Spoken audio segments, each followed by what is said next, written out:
berarti kan kita harus hati-hati banget ya Mas dalam bikin plan itu ya. Maksudnya jangan sampai konklusinya akhirnya kita salah menilai orang kan ya.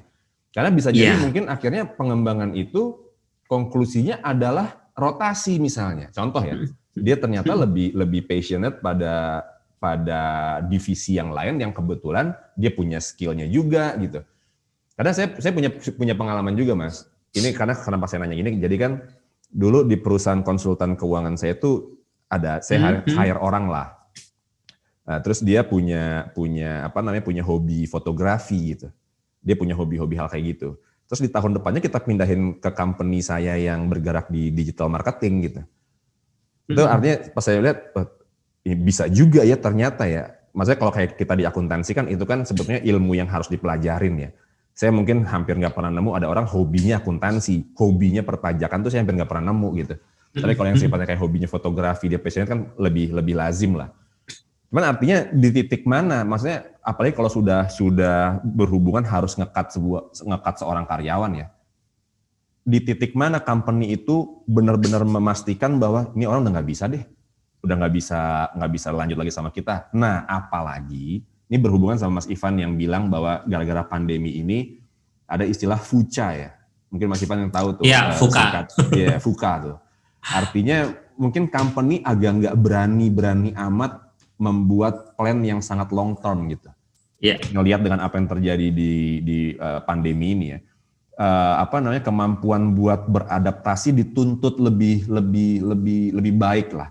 Nah, mungkin nggak manajemen company itu nunggu gitu. Siapa tahu orang ini cocok dengan evolusi company berikutnya yang mungkin dia saat itu belum tahu gitu, sehingga dia keep itu atau dia terus gali dari si employee. Karena ini berkaitan sama apa yang kemarin saya dengar saya ngobrol juga sama teman saya di company lain ya. Ini menarik Mas. Saya nggak tahu apakah ini lazim atau enggak dalam dunia perekrutan ya. Dia bilang gini, justru dia merekrut orang, dia cari dulu orang itu punya kekuatan apa, punya spesifik skill apa, lalu dia buat tempat itu di company-nya selama masih sejalan dengan ini ya, sejalan dengan tujuan company-nya. Jadi sebelum orang itu dia rekrut, mungkin aktivitas itu nggak ada di company-nya. Tapi ketika dia ketemu orang karakternya bagus, punya spesifik skill yang nyambung juga, akhirnya dibikin tuh role itu baru dibikin dengan hadirnya si employee itu. Gimana Mas menurut Mas Ivan? Oke, ini menarik nih kalau dengar cerita. Artinya mungkin rekan atau partnernya Pak Ferry tadi itu memang dia frontal ya, termasuk orang yang frontal. Kenapa? Itu bisa nggak dilakukan? Bisa. Selama kita siap nggak ketika ada friksi di organisasinya. Kenapa? Loh, itu kita ngambil orang baru, minta dia untuk melakukan hal yang berbeda. Padahal kan di perusahaan sudah punya nature kan.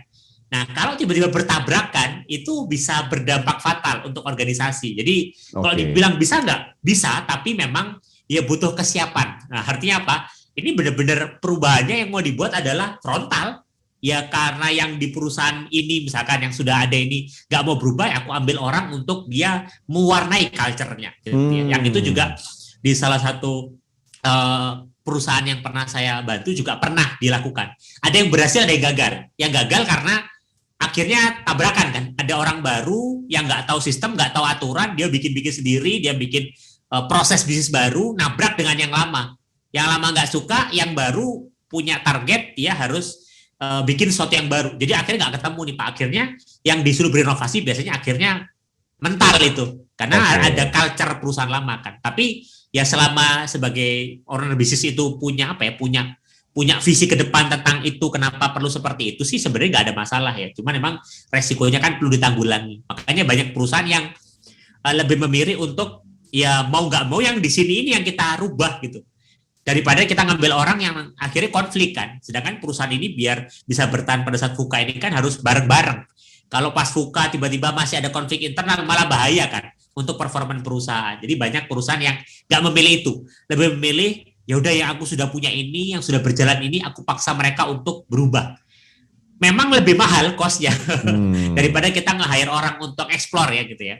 Tapi ya itu dianggap lebih sustain karena ya orang-orang ini kan yang kerja sama saya dulu gitu loh, yang sudah tahu saya seperti apa gitu. Oke. VUCA itu sendiri apa itu bisa dijelasin nggak Mas? V-nya. Sebenarnya kalau kita berbicara VUCA itu kan sebenarnya dari segi volatility ya. Volatility itu kondisi di mana ya kondisi itu naik turun lah ya. Ya nggak ada yang bisa memastikan ya naik turunnya ya.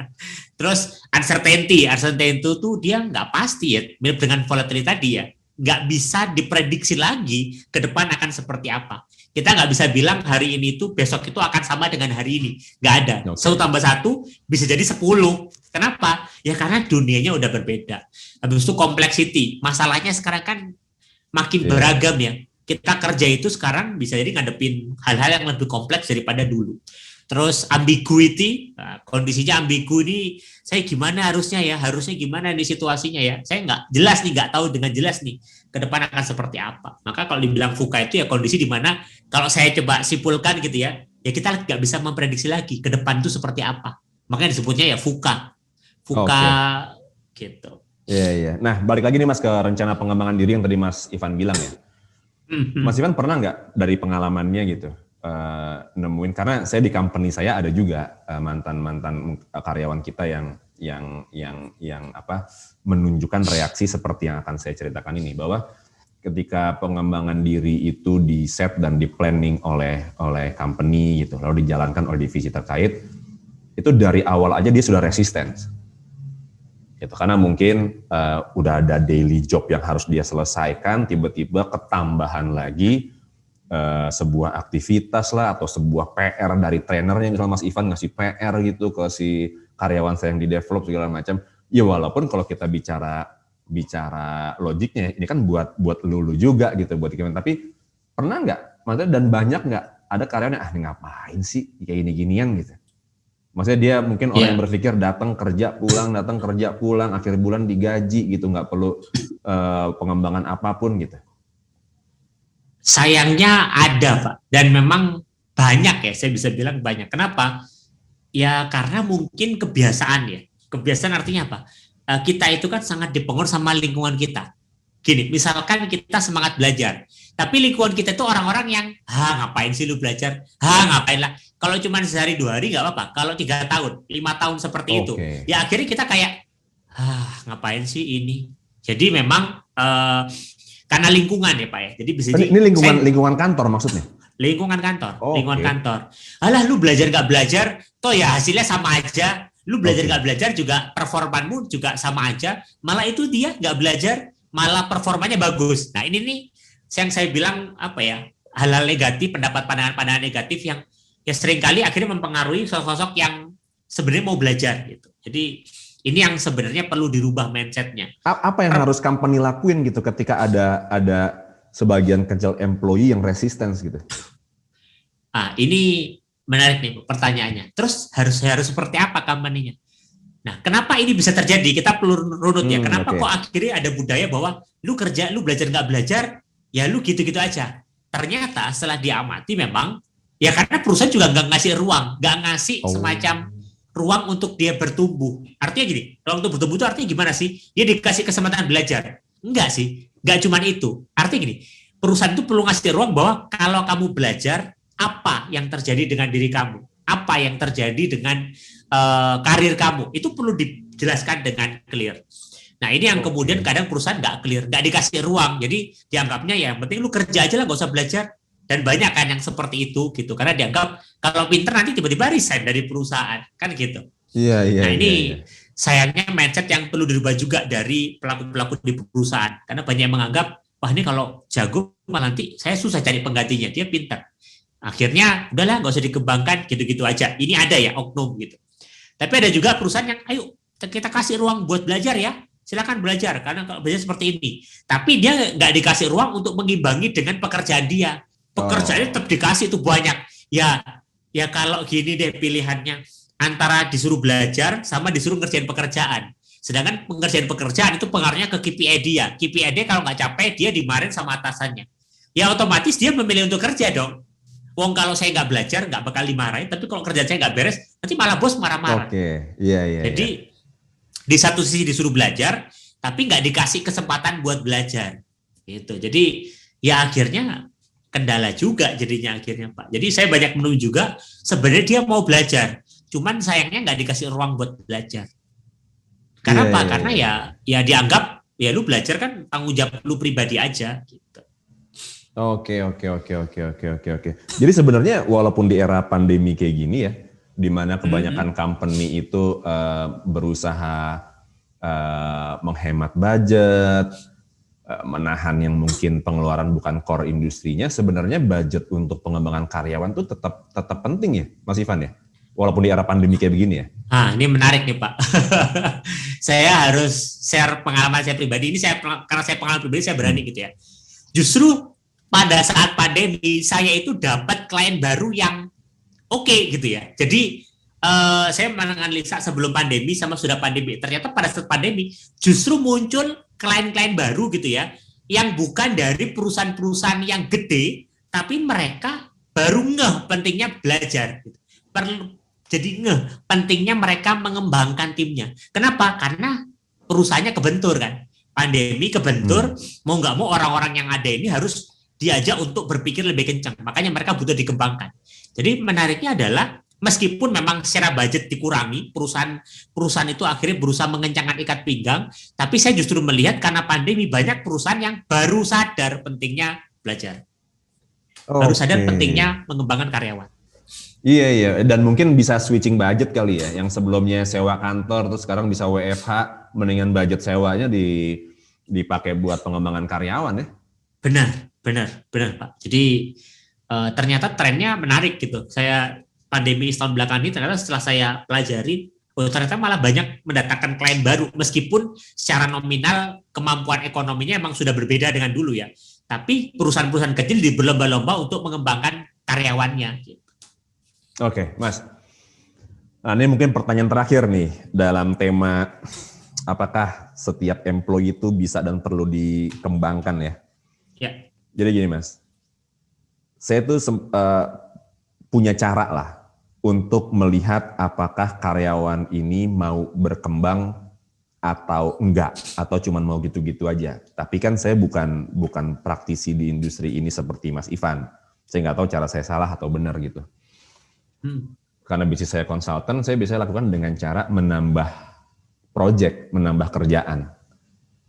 Atau saya mencoba men-challenge dia, kalau yang levelnya ini ya, levelnya agak lebih tinggi ya, untuk memikirkan sebuah konsep yang sifatnya analytical, strategical gitu. Nah, saya cuman bilang, lu coba ini ya, lu coba pikirin deh, nih konsep kita handling klien segala macam, ada nggak cara yang lebih baik dari yang kita lakuin sekarang? Lalu cara saya menilainya adalah bagaimana reaksi orang itu, si karyawan saya ketika saya tawarkan itu. Kalau yang kelihatan bahwa dia tidak happy, bahwa nih nambah-nambahin kerjaan gue doang nih gitu, atau dia nggak tertarik segala macam, maka saya mengasumsikan dia tidak mau berkembang. Bisa nggak cara itu dipakai, Mas? Bisa, Pak. Jawabannya bisa nggak dipakai. Justru kalau saya ngelihat, ya itu yang harus dilakukan oleh para leader. Artinya apa? Memberikan tantangan. Banyak orang yang memang belum sadar bahwa sebenarnya memberikan tantangan itu salah satu metode pengembangan. Jadi metode pengembangan itu banyak, Pak. Nggak hanya misalkan, yuk kita training di kelas, ada trainer satu. Nggak. Tapi bahkan job rotation, dia dimutasi dari tempat A ke tempat B, itu program pengembangan sebenarnya. Program pengembangan karyawan. Terus job enrichment, pekerjaannya dibikin lebih kaya, lebih banyak. Nah, itu salah satu bagian dari program pengembangan. Job enlargement ada lagi. Jadi pekerjaannya itu di-enlarge lagi, dia lebih luas lagi, lebih dalam lagi. Itu program pengembangan. Yang tadi Pak Ferry sampaikan kan ada job enrichment dan job enlargement sebenarnya. Dia dikasih project, dia dikasih tantangan baru. Justru itu harus dilakukan, Pak. Kenapa? Karena itu dari situ kita justru bisa menilai tim kita itu mau bertumbuh atau enggak. Kalau kemudian kita bilang, ayo kamu belajar ya, kayaknya lihat kamu nggak mau bertumbuh deh. Loh, kalau cuma dilihat dari setiap hari dia bekerja doang nggak mau belajar, sedangkan misalkan, kerjaannya dari pagi sampai malam, Terus dia disuruh belajar. Lah gimana kita bisa menilai dia malas belajar atau enggak? Wong dia ruang buat belajarnya nggak bisa. Kenapa? Karena dia dipaksa untuk kerja dari pagi sampai sore, nggak dikasih ruang untuk belajar. Maka cara terbaik untuk kemudian kita melihat si karyawan ini itu kemudian mau belajar atau enggak adalah dikasih project. Loh, tapi kan dikasih project kayak nambahin kerjaan baru. Loh, tunggu dulu, ini yang perlu ditekankan ke dia gitu. Gaji nggak langsung ditambah lagi biasanya tuh. Nah, itu dia. Itu akhirnya dia malas, nambah-nambah kerjaan doang. Nah, memang ini yang akhirnya perlu diedukasi ya karyawannya. Artinya memang ini tugas perusahaan juga untuk mengedukasi karyawan bahwa memang kalau kita berbicara gaji itu bisa habis. Tapi kalau berbicara ilmu itu ilmu kita akan terus bertambah. Yang bisa jadi suatu saat nanti karena ilmu kita banyak, gaji kita pun akan meningkat gitu loh. Tapi kan berbicara masalah instan atau enggak, kita kan nggak bisa memperlakukan karyawan itu hanya kayak dia ngejar kail terus gitu ya, kita kasih umpan berupa uang terus, tapi yaitu kita perlu edukasi, dan ini menjadi peran leadernya sebenarnya Pak. Artinya setiap leader di tiap lini itu perlu mengedukasi karyawannya bahwa ya hidup itu bukan hanya tentang kalau kamu tak kasih kerjaan kamu dapat gaji lebih, tapi bisa jadi adalah ketika kamu tak kasih pekerjaan itu adalah ruang buat kamu belajar, itu ruang buat kamu bertumbuh. Jadi itu perlu diedukasi. Nah sayangnya saya harus bilang kalau dia sudah terlanjur masuk, tantangannya berat Pak. Oke, iya. Karena kalau dulu ketika saya di perusahaan sebagai HR gitu ya, saya mendeteksi itu di awal. Jadi memang saya memilih bukan sekedar dia bisa apa, tapi dia mau belajar atau enggak. Karena kalau bisa nggak bisa itu masalah mau belajar atau enggak sebenarnya. Jadi saya seleksi dari awal, yang masuk ya yang mau belajar. Kalau nggak mau belajar, ya jangan. Kenapa? Kalau mau belajar, dia nggak akan hitung-hitungan Pak, nggak akan transaksional. Perusahaan ngasih aku sekian, enggak. Orang yang mau belajar, mindset dia adalah saya belajar, maka dia akan ambil tantangan yang ada.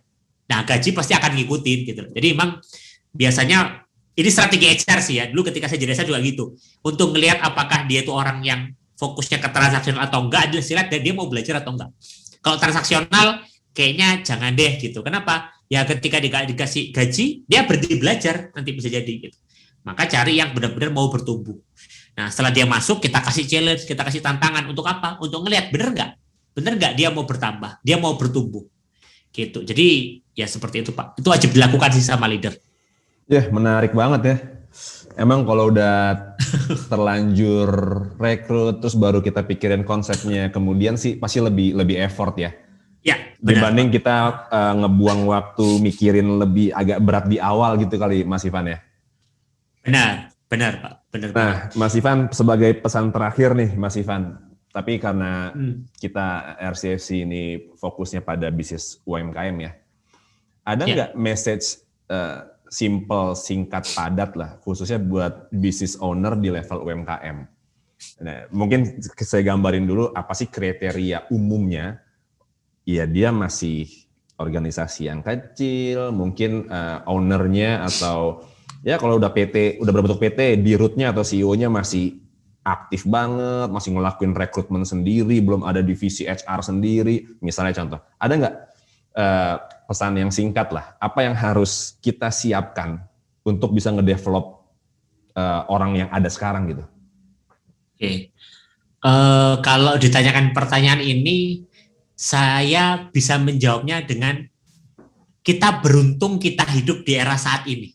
Loh, maksudnya gimana? Loh, zaman dulu kita mau bikin pelatihan, kita harus benar-benar mencari trainer yang bisa ngajarin. Zaman dulu ya sekitar 10 tahun yang mungkin Pak Van juga merasakan gitu ya, ketika ngembangin tim, kalau saya nggak punya waktu, saya harus cari orang siapa yang bisa ngajarin gitu kan. Tapi di era saat ini, ilmu itu sangat luar biasa ya. Artinya apa? Kita tinggal duduk, kita browsing di YouTube, itu kita bisa dapat ilmu loh sebenarnya. Kita sudah bisa dapat cara, strategi, gimana caranya mengembangkan perusahaan kita dan karyawan kita, terutama. Jadi kalau kemudian di era saat ini orang masih bilang, nggak mau pelatihan, nggak ada waktu, mahal dan sebagainya. Loh, ya berarti itu nggak mau aja. Masih berpikirnya jangka pendek. Nggak mau memastikan karyawan ini atau perusahaan ini long lasting, apalagi masih UMKM gitu. Udah baru mau merintis pandemi, model bisnisnya harus dirubah-rubah lagi gitu kan. Nah, Beruntungnya kita hidup di era saat ini, di mana kita tinggal ngetik internet, itu kata-kata sudah ada. Maka bagi rekan-rekan mungkin para owner bisnis yang saya harus ngelakuin semuanya, ya iya, termasuk mengembangkan karyawan. Kenapa? Ya kalau misalkan gitu, seminimalnya saya nggak punya waktu, minimal kita bikin program, karyawan ketika masuk dikasih pengetahuan apa. Loh, tapi kan saya nggak bisa ngajarin, ya tinggal cari aja list YouTube yang ada di YouTube atau di LinkedIn misalkan, topik-topik ini nanti kasih linknya ke tim kita sehingga tim kita bisa terus belajar. Sehingga akhirnya nggak ada lagi alasan kita nggak ada waktu. Teknologi sekarang sudah canggih, nggak ada biaya. Ya nggak ada alasan nggak ada biaya. Wong sekarang juga ilmu bisa didapatkan bahkan lewat YouTube. Pertanyaannya adalah kita tinggal mau atau enggak. Karena kalau kita mau, kita tinggal cari aja di internet cara mendevelop karyawan, itu langsung muncul kok. Maka memang ya perlu untuk kemudian dilakukan. Nah, baru kemudian ketika perusahaan sudah mulai bertumbuh, sudah mulai stabil, itu kan berarti perlu ditata lebih strategik. Nah, itu mungkin bisa melibatkan pihak eksternal. Itu bisa saya selalu mengibaratkan kita pihak eksternal tetap butuh. Kenapa? Karena kan kita nggak tahu semuanya ya. Kita bukan tokoh yang tahu semuanya. Kalaupun kita tahu lewat internet, bisa jadi itu karena berdasarkan kita tahu aja. Tapi skill untuk menjalankan, mendesain program pengembangan kan nggak selalu kita punya. Maka ketika emang perusahaan sudah punya budget, silakan menggunakan pihak eksternal ataupun orang-orang yang bisa support. Tapi ketika budget belum ada, bukan alasan untuk kemudian kita berhenti mengembangkan karyawan. Karena cara untuk mengembanginya banyak, tinggal kita mau atau enggak. Dan jangan salah, karyawan-karyawan sekarang ini, apalagi anak-anak sekarang ini, adalah anak-anak yang kalau dia nggak ngerasa dikembangkan di perusahaan, wah dia bisa pindah perusahaan dengan mudah. Jadi kalau kita nggak mendevelop karyawan kita, ya karyawan kita pun engagement-nya akan menurun. Akhirnya dia nggak mau kerja juga di tempat kita. Ya kita akhirnya kerja sendiri terus gitu. Iya. Seperti itu. Wah, menarik banget. Mas Ivan, thank you ya. Sama-sama kali ini ya. Semoga ada kesempatan lagi kita bicara di lain kesempatan ya. Dengan senang hati. Oke, thank you Mas. Sama-sama.